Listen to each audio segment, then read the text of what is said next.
تاجدار کائنات کا دور قیامت تک کے لیے رہنا تھا، اور اس دور کے اندر سائنس نے ترقی کرنا تھی، طب نے ترقی کرنا تھی، اور اس انسان نے اس زمین سے نکل کر آسمانوں پہ جانا تھا، اس نے چاند کا سفر کرنا تھا، ستاروں پر اپنی کمندیں ڈالنی تھی۔ تاجدار کائنات کو جو معجزہ عطا کیا وہ اتنا عظیم معجزہ تھا کہ قیامت تک کے لیے اس کی کوئی نظیر نہیں ملتی۔ سفر معراج حضور کا شروع ہوتا ہے، حضور مکہ سے مسجد حرام سے مسجد اقصیٰ تک جاتے ہیں، مسجد اقصیٰ سے آسمان پہ جاتے ہیں، پھر پہلے دوسرے تیسرے چوتھے پانچویں چھٹے ساتویں آسمان کی حضور سیر کرتے ہیں۔ اب کوئی سیر کے لیے جائے تو کیا گاڑی میں بیٹھ کر سپیڈ سے گزر جاتا ہے؟ نہیں، کوئی خاص جگہ آئے تو وہ کیا کرتا ہے؟ وہاں اترتا ہے، وہاں رکتا ہے، وہاں دیکھتا ہے کہ اللہ نے پہلے آسمان پر کیا بنایا، دوسرے پر کیا بنایا، تیسرے پر کیا بنایا، چوتھے پانچویں چھٹے ساتویں بنایا۔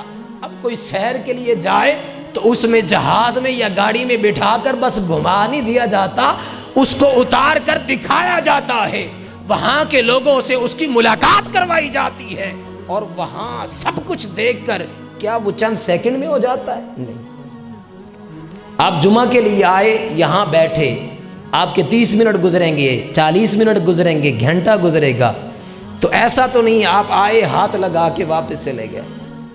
پھر وہاں سے تاجدار کائنات کا سفر اللہ رب العزت کی بارگاہ کی طرف شروع ہوتا ہے، حضور عرش بری پر لے جاتے ہیں، اور وہاں جا کر رب تعالیٰ سے حضور کی ملاقات ہوتی ہے، اور پھر حضور اسی طرح واپس تشریف لاتے ہیں، مگر جب واپس آتے ہیں تو کنڈی بھی اسی طرح ہل رہی ہوتی ہے، اور وضو کا وہ پانی جو تاجدار کائنات نے استعمال فرمایا تھا وہ بھی ابھی اسی طرح بہ رہا ہوتا ہے۔ اور جب حضور سواری پر بیٹھتے ہیں اور حضور کا امامہ جس شاخ سے لگتا ہے وہ شاخ بھی ابھی تک ہل رہی ہوتی ہے۔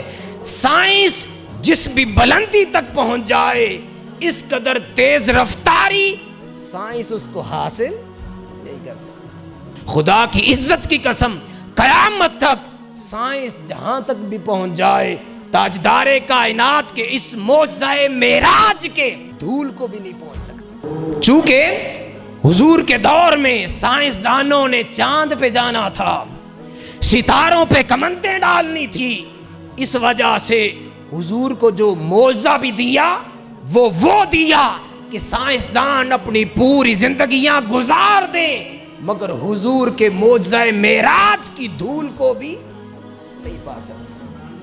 تو اللہ پاک نے یہاں ارشاد فرمایا، محبوب سبحان الذی اسری بعبدہ، پاک ہے وہ ذات، پاک ہے وہ ذات، اسری بعبدہ، جس نے اپنے بندے کو سیر کروائی، لیلاً، رات کے تھوڑے سے حصے میں۔